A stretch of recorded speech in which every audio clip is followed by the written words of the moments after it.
Түрк кеңештин өлкөлөрү ортосундагы соода экономикалык жана инвестициялык кызматташуунун дараметин жогорулатуу зарыл. Өзгөчө чакан жана орто ишкердикке колдоо көрсөтүү абдан маанилүү деп баса белгиледи президент Сооронбай Жээнбеков бүгүн 15 октябрда Баку шаарында түрк тилдүү мамлекеттердин кызматташуу кеңешинин 7-жыйынында. Мамлекет башчысы бүгүнкү саммиттин темасы кичи жана орто ишкердикти өнүктүрүү экенин, буга байланыштуу кыргыз тарап түрк тилдүү өлкөлөрдүн ортосундагы экономикалык кызматташтыкка чоң маани берерин белгиледи. Президент бул тармакта түрк кеңешине мүчө мамлекеттердин өнөктөштөрү менен биргеликте иштөөгө даяр экендигин билдирди. Кыргызстан менен Казакстандын Евразиялык экономикалык биримдиктеги мүчөлүгү түрк өлкөлөрүнүн ишкерлерине 190 миллионго жакын керектөөчү бар рынокко чыгууга мүмкүндүк берерин кошумчалады. Кыргызстан төрагалыгынын алкагында Türk инвестициялык интеграциялык фондунун концепциясы бекитилди. Учурда уставдык документтердин акыркы долбоорлору иштелүүдө. Түрк кеңеши түзүлгөндөн бери биринчи жолу биргелешкен Түрк соода өнөр жай палатасы түзүлдү. Ушул жылдын июль айында Стамбул шаарында анын кеңсеси ачылды. Мындан сырткары биздин мамлекеттердин билим берүү жана транспорт жаатында кызматташуу күчөдү. Ошондой эле Түрк кеңешинин Ислам кызматташуу уюмунда байкоочу макамын алуусу боюнча кыргыз тарабы араб өлкөлөрү менен жигердүү иштеди. Эми бул багыттагы жумушту илгерилтүүнү катчылык улантышы керек. Мындан сырткары Ош шаары түрк дүйнөсүнүн маданий борбору катары жарыяланды. Анын алкагында түрк дүйнөсүнүн этно-маданий фестивалы, байыркы Ош цивилизациянын борбору сыяктуу эл аралык иш-чаралар болуп өттү. Жалпылап айтканда уюм иштеп жатат. Кызматташтыгыбыз жаңы идеялар жана демилгелер менен толукталууда. Биздин төрагалык учурунда ушул маанилүү иштерди жүзөгө ашырууга ар тараптуу көмөк көрсөткөнү үчүн баарыңыздарга ыраазычылык билдирем. Урматтуу боордоштор, саммиттин бүгүнкү темасы чакан жана орто ишкердикти өнүктүрүү. Буюрса саммиттин жыйынтыгы менен дагы бир катар тарыхый документтерди кабыл алабыз. Мамлекеттерибиздин ортосундагы соода экономикалык жана инвестициялык кызматташуунун дараметин көтөрүү зарыл. Өзгөчө чакан жана орто ишкердикке колдоо көрсөтүү абдан маанилүү. Кыргызстан түрк өлкөлөрүнөн келген өнөктөштөр үчүн ар дайым ачык экендигин баса белгилейм.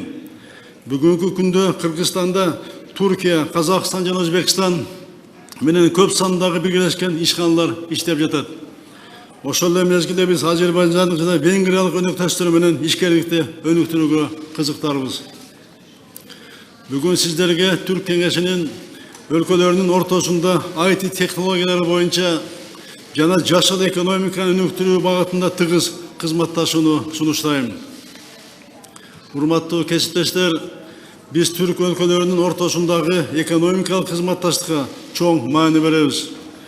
Уюмга мүчө мамлекеттердин ички дүң продукциянын жалпы көлөмү 1,5 триллион доллардын тегерегинде. Ошондуктан биз жалпы экономикалык дараметибизди толук колдонушубуз керек. Кыргызстан бул багытта транспорттук коридорлорду кеңейтүү, энергетикалык объекттерди куруу, жеңил өнөр жай жана айыл чарба продукциясын кайра иштетүү жаатында ийгиликтүү иш алып барууда. Ошондой эле логистика, транспорт, туризм жана инновациялык технологиялар чөйрөсүндөгү байланыштарды кеңейтүүдө. Бул тармактарда Түрк кеңешинин мүчө мамлекеттеринен келген өнөктөштөр менен иштешүүгө даярбыз. Кыргызстан менен Казакстандын Евразиялык экономикалык биримдиктеги мүчөлүгү түрк өлкөлөрүнүн ишкерлерине 190 миллионго жакын керектөөчү бар рынокко чыгууга мүмкүндүк берет. Экономикалык кызматташтыкты өнүктүрүү үчүн уюмубуздун колдонула элек дарамети чоң. Дагы бир маанилүү багытыбыз жаштарыбыздын ортосунда достук жана боордош мамилелерди бекемдөө. Бул биздин туруктуу өнүгүшүбүзгө, келечегибизге татыктуу салым кошот деп ишенем.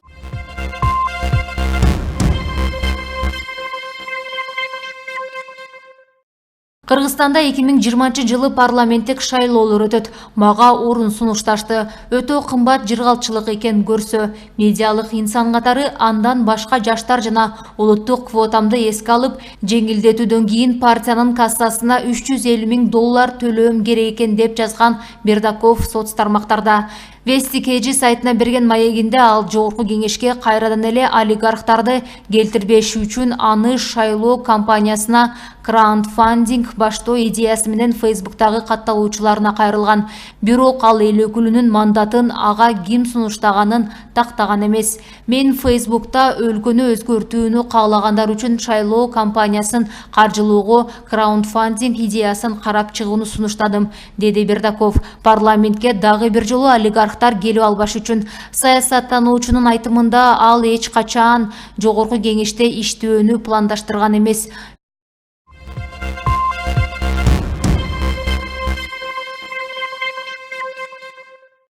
Кримтөбөл Азиз Батукаевдин абактан мыйзамсыз бошотулушу боюнча Бишкектин 1-май райондук сотундагы баштапкы соттук жыйын мурдагы президент Алмазбек Атамбаевсиз өтөт.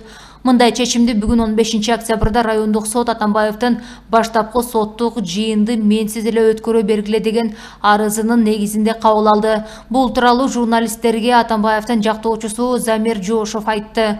Атамбаев Батукаевдин иши боюнча баштапкы соттук жыйынга келүүдөн 2 жолу баш тарткан. Райондук сот 14 октябрда жаза аткаруу мамлекеттик кызматына 15 октябрга Атамбаевдин сотко келишин камсыз кылууну тапшырган.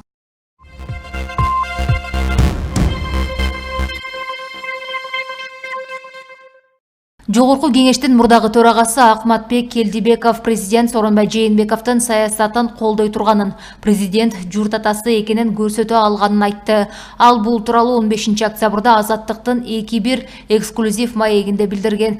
Сооронбай Шарипович президент болуп шайлангандан кийин мен баланча партиядан келдим. Мен КСДПнын гана кадрларын саясатын колдойм дебей, журт атасы экенин көрсөтө алды. Оппозиция дебей Атамбаевдин убагында куугунтукта жүргөндөрдүн эч кимисине карабай кылган эмгегине жараша баарын мамлекеттик иш-чараларга чакыра баштады.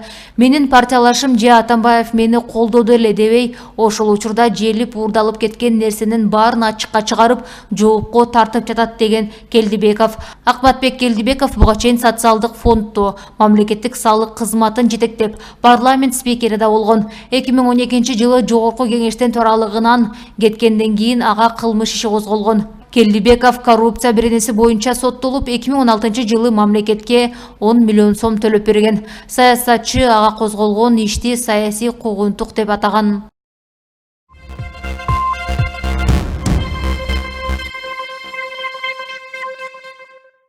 Алмазбек Атамбаевке козголгон кылмыш иштин алкагында кармалган Субихи Пархатинин бөгөө чарасы тандалды. Бишкектин 1-май райондук соту 14 октябрда ага карата эч жака кетпөө боюнча бөгөө чарасын аныктаган. Пархати Атамбаевдин медиа форум ишканасын сатып алган делген негизде кармалды. Айрым маалыматтарда Субихи Пархати аскер прокуратурасы тарабынан колго түшкөн.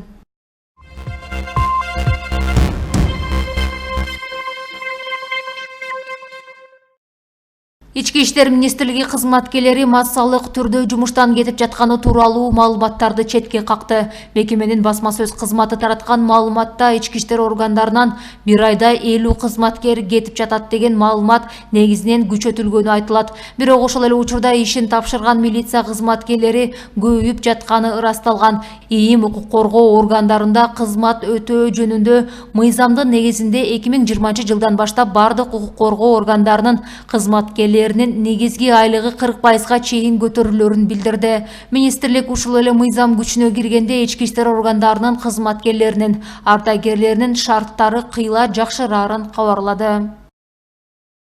Женго деген каймана ат менен белгилүү Кримтөбөл Кадыр Досонов Ошто күч кызматкерлери тарабынан кармалды. Бул тууралуу Азаттык окуяга күбө болгон Оштогу кабарчысына таянып жазды. Ал жөнөткөн сүрөт видеодон күч органдарынын бет капчан кызматкерлери Досоновду жана дагы бир кишини автоунаага салып кетип баратканын көрүүгө болот. Ош облустук ички иштер башкармалыгынын басма сөз катчысы Жеңиш Ашырбаев Азаттыкка Досонов кармалганын тастыктаган. Анын маалыматына караганда жол кыймыл кыймылынын коопсуздугун камсыздоо башкы башкармалыгынын жана ыкчам иликтөө тобунун кызматкерлери биргеликте рейд өткөрүп жатышат.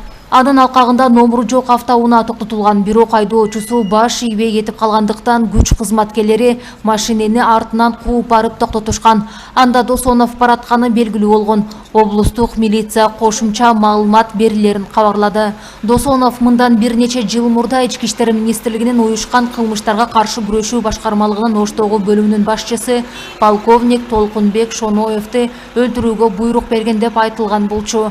2013 жылдын 11 январында Деунекс өлкөсүндөгү автоунаанын ичинде отурган Шоноевди үйүнүн жанынан атып кетишкен. Бул кылмыш ишине байланыштуу Кадыр Досонов 2015 жылдын 6 февралында кармалган. Бирок Кадыр Досонов бул иш боюнча айыптоолорду четке каккан. Өзүнө коюлган айыптар жана кылмыш иши боюнча 2017 жылы жогорку соттон толук хакталып чыккан.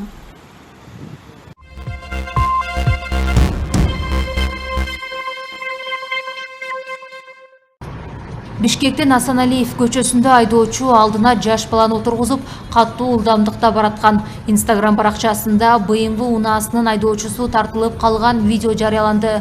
Окуя бүгүн 15 октябрда болгон. Күбө тиешелүү органдарды чара көрүүсүн өтүнүп жазган. Бирок видеодо көрүнүп тургандай, автор жол эрежесин бузган айдоочуну тартам деп өзү каршы тилкеге чыгып кеткен. Жол кыймылынын коопсуздугун камсыздоо башкы башкармалыгы бул эки айдоочуга тең чара көрө турган болду.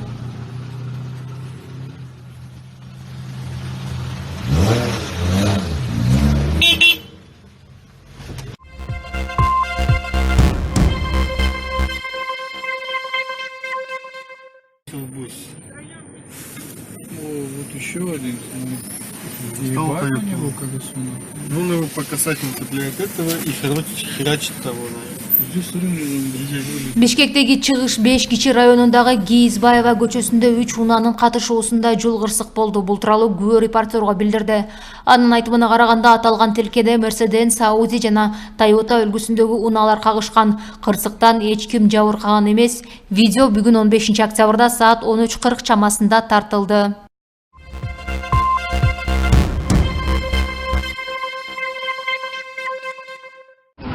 227 маршрутканын шофёру мас мына саат 7:30 болуп калды. Шунча адамды салып алып, мас кетип баратат.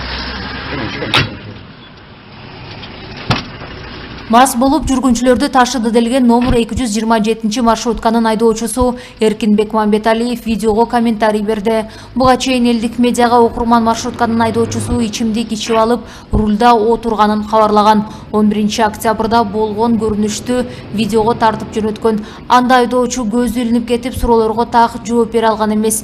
Бишкек автотранспорт ишканасы билдиргендей, бул күнү диспетчерлер жана наркологдор айдоочуну соо деп аныктаган. Ал эми маршрутканын айдоочусу Эркинбек Мамбеталиев чарчагандыктан жана ооруп жаткандыктан абалы ушундай болгонун Кактус медиага түшүндүргөн. Анын айтымында 11 октябрь күнү тамак ооруп, ошондуктан жүргүнчүлөргө жооп берүүдөн баш тарткан. Мен 227 маршрутка айдайм. Он бул эртең 6:40 келип, диспетчердин наркологдон өткөм. Диспетчерден өтүп, механиктен өтүп, келип маршрут менен кетип кетишип аткан. Эмеден Агордодон Бергөчтө кечке жок келатканда чарчаганыма байланыштуу келатканда бир жак көзүмдү тамагым ооруйт. Ошонун дарысын сеп келаткам. Ага жолдон бир 4-5 бала түштү. Андан бир аял түшкөн. Ал келип мага ушундай деди. Мен ошол убакта дагы тамагым кырылдап баргандан түтүктөн ачып сеп айдап келе бердим. Мага эч кандай аны мен мисалы айтып жеп жосо эметип өзүм ооруп кетсем эметим келген жок. Андайлар көп эле келип чык токтобойсуң. Эмне токтодуң? Эмне сен катуу айдайсың, жай айдайсың деп эметип ошолордун бири мен тегердим. Ар мен сүйлөп, эменди короптум келаткан жок. Келген жок өзүм теге. Өзүм потому мага өзүмө ашкалам болгонго байланыштуу аллергия болгон үчүн. Вообще иштейм мен. Даже иштеген балдар бүтүрө берет.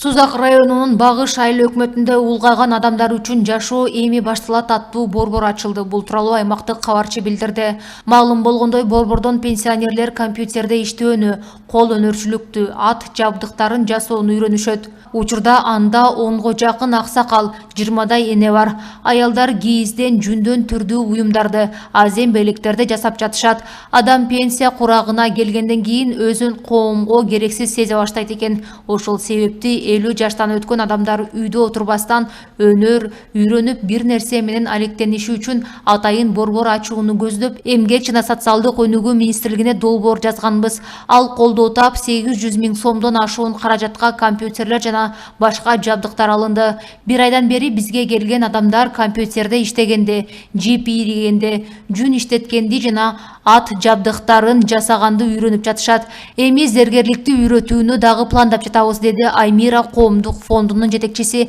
Анаргүл Машаева. Ал белгилегендей, борбордо 2 социалдык кызматкер жана 1 психолог иш алып барууда.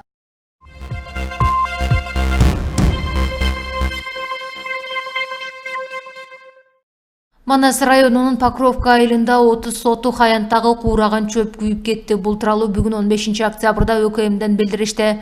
Талаш шаарындагы ипподромдун аймагында 10 сотук жердеги куураган чөп өрттөндү. Манас районунун Кеңеш айылында 10 сотук аянттагы куураган чөп күйүп кетти. Учурда бул кырсыктардын себептери такталууда.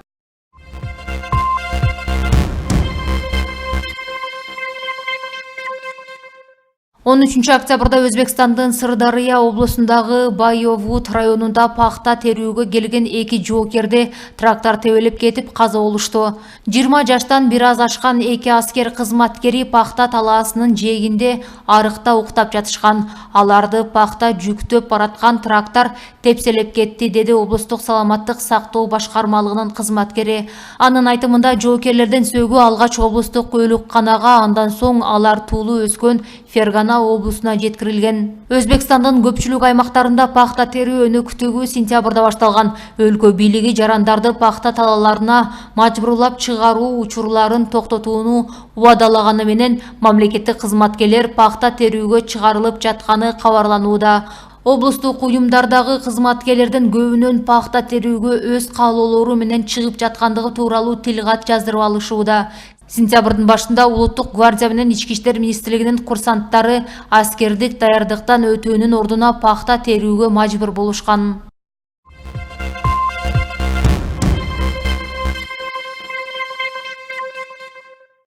Кыргызстандын футбол боюнча курама командасы бүгүн 15 октябрда 2022 жылы Катарда өтө турган дүйнө чемпионатына тандоо оюндарынын 2 баскычынын алкагында Монголияны утуп алды. Кыргызстан менен Монголиянын курама командаларынын беттеши Улан-Батор шаарындагы борбордук стадиондо өттү. Кыргызстандан алгачкы топту атаандашынын дарбазасына кыргыз футболчусу Гүлжигит Алыкулов 14-мүнөттө киргизди. 42-мүнөттө Мирлан Мурзаев дагы бир гол киргизип, беттеш 2-1 эсеби менен жыйынтыкталды. Тандабалуу оюндары ушул жылдын 5 сентябрында башталган. Кыргызстандын акшумкарлары алгачкы беттешинде Тажикстанга 0-1 менен жеңилген. 10 октябрда Бишкекте өткөн 2 оюнда Мьянманы 7-0 эсеби менен утуп 3 упайга ээ болду. Учурда F тайпасындагы 2 оюнда 6 упай топтогон Жапониянын курама командасы жадыбалдын сап башына чыкты. 2 оюнда 6 упай топтогон Тажикстандын курама командасы 2-нчи орунда, 3 упай менен Кыргызстан 3-нчи орунда, Монголия 4-нчү, Мьянма 5-нчи орунда турат. 2022 жылы Катарда өтө турган дүйнө чемпионатына тандоо оюндарынын алкагында Кыргызстан F тайпасында Тажикстан, Жапония, Мьянма жана Монголия менен ойноп жатат.